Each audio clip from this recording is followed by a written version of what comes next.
When Michelangelo was asked about his genius when he was carving David, his answer surprised everyone. Well, I simply removed everything that David was not. Bruce Lee echoed a similar sentiment decades later. I don't fear the man who practiced 1,000 kicks one time. I fear the man who practiced one kick 1,000 times. This encapsulates the philosophy of subtraction. Less, but better. And when it comes to kettlebell training, I often ask myself a simple question. What should I stop doing? Because progress isn't always about adding more. Sometimes it's about removing the nonsense. Now, there are plenty of exercises that qualify as kettlebell.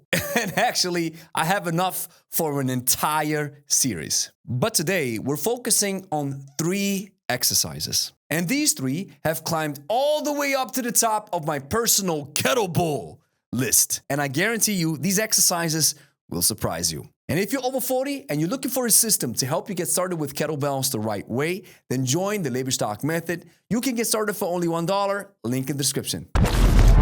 Now, before we talk about the exercises themselves, I want to establish something very important. My goals. As a 42-year-old man, they're actually pretty simple. I train for GPP, General Physical Preparedness, or what most people would actually simply call general fitness. I don't have to be the strongest, I don't have to be the fastest, but I'm looking for a tool that touches all physical qualities a bit. For me, that means developing 7 prime physical qualities and motor abilities simultaneously. Strength, muscle tissue, power, speed, endurance, mobility, and coordination. And I also have a second goal attached to it. Get the biggest return possible from every minute I spend training, while getting there fast and in the most logical way. And that's exactly why I have this kettlebell filter. It turns on immediately. And if an exercise doesn't move the needle, it gets questioned. And if it doesn't justify the time investment,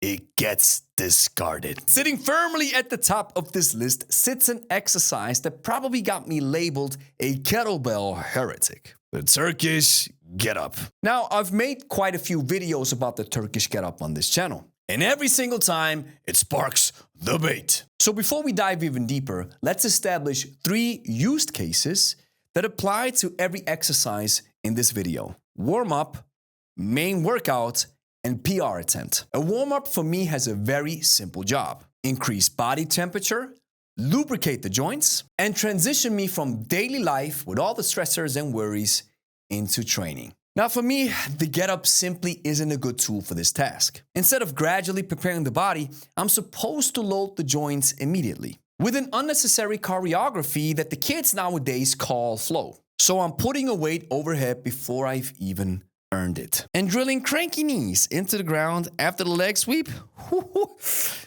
These knees know what I'm talking about. So I'd rather much use stick mobility, the world's greatest stretch, and bodyweight mobility exercises for a solid warm-up. And in fact, I often use the first round in my workout as an extended warm-up to increase my body's temperature. And now let's talk about the exercise being part of the main workout. And this is where the Get Up absolutely falls apart for me. So people often talk about the Get Up and its massive carryover into everyday life. But I don't know about you, but I don't stand up like this. Outside of demonstrating the exercise as the apparent ritual it apparently is, I've never had a situation where I had to roll on my elbow, push the hips up like a ballet dancer, do the leg sweep, stand up with a belt or a weight overhead like a waiter that wants to serve drinks while doing a parlor trick. And the risk to reward ratio simply doesn't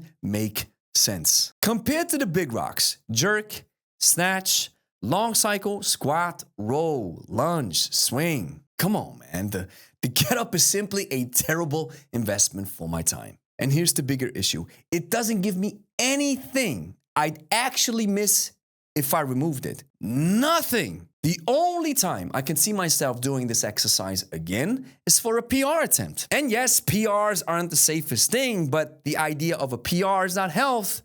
It's a PR after all. But I'm not doing it because I consider the Turkish Get Up as a gold standard for strength. I'd genuinely be curious to see how much stronger I got at it without doing it at all. And here's the funny part.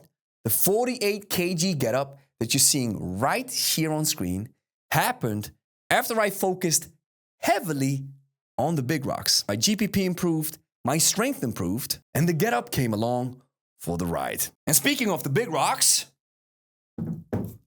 if you want to perform them simply flawless, you need a flawlessly simple kettlebell that mops the floor with its competition. And that is the Pro Kettlebell, reliable and the best kettlebell ever that hit the market. I use it in my training exclusively. You can get 10% off your first purchase right now. Link in the description. Now, jumping into exercise number 2, it's actually the most overrated core exercises I have ever done around the world.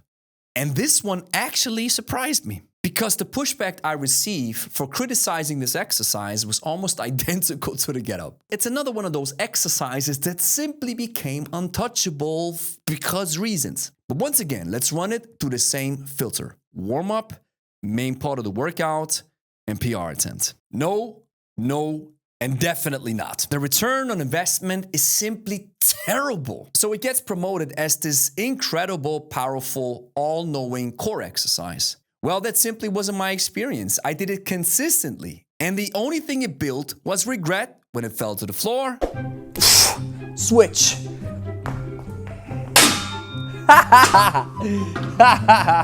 So good.